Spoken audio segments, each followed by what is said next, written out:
और यूक्रेन में जंग के बीच एक बार फिर रूस ने बीती रात यूक्रेन पर भीषण हमला किया।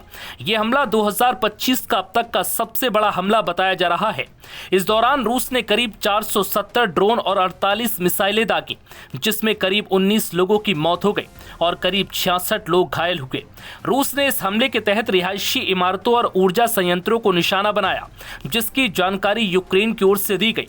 यूक्रेनी अधिकारियों ने बुधवार को बताया कि रूसी हमले में पश्चिमी टर्नोपिल शहर में एक इमारत को भारी नुकसान पहुंचा।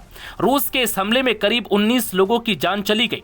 रात भर किए गए इस भीषण हमले में ऊर्जा और परिवहन ढांचों को निशाना बनाया गया। हमले के चलते कई क्षेत्रों में बिजली काट दी गई। रूस ने 470 से ज्यादा ड्रोन और 48 मिसाइलों से हमला किया, जबकि यूक्रेन से सटे नाटो सदस्य पोलैंड ने अपने दक्षिण पूर्व क्षेत्र के कई एयरपोर्ट को इस हमले के बाद अस्थायी रूप से बंद कर दिया, जिसके कारण कई इलाकों में आपातकालीन बिजली कटौती भी करनी पड़ी।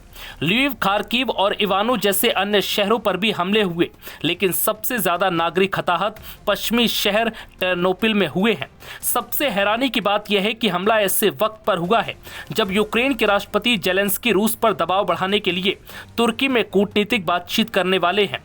गृह मंत्री इहोर क्लीमेंको के अनुसार टर्नोपिल में रात के समय 2 9 मंजिला आवासीय इमारतों पर हमला किया गया। इस हमले में 66 से ज्यादा लोग घायल हुए, जिनमें बच्चे भी शामिल हैं। यूक्रेनी वायुसेना ने बताया कि रूस ने रात भर 476 डिकॉय ड्रोन और कई प्रकार की 48 मिसाइलें दागी हैं, जिसके बाद यूक्रेन के राष्ट्रपति जेलेंस्की ने टेलीग्राम पर लिखा, आम नागरिक जीवन पर किया गया हर बेशर्म हमला ये साबित करता है कि रूस पर युद्ध रोकने के लिए अभी दबाव नाकाफी है।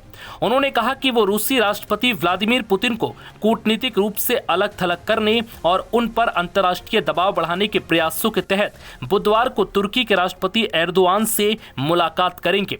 यूक्रेन के दूसरे सबसे बड़े शहर उत्तर पूर्वी खार्किव में रूसी ड्रोन हमलों से 2 लड़कियों समेत 46 लोग घायल हो गए। खार्किव क्षेत्रीय सैन्य प्रशासन के प्रमुख ओलेह सिनेहुबोवा ने टेलीग्राम पर बताया है कि ड्रोन हमले ने कम से कम 16 आवासीय भवनों, एक एम्बुलेंस स्टेशन, स्कूल और आम नागरिक ढांचों को निशाना बनाया। वहीं अब इस हमले के बाद एक बात साफ हो गई है कि रूस और यूक्रेन के बीच एक बार फिर हालात बिगड़ चुके हैं और ऐसे में इस युद्ध को रोकना अब और मुश्किल होगा। नवभारत टाइम्स की रिपोर्ट।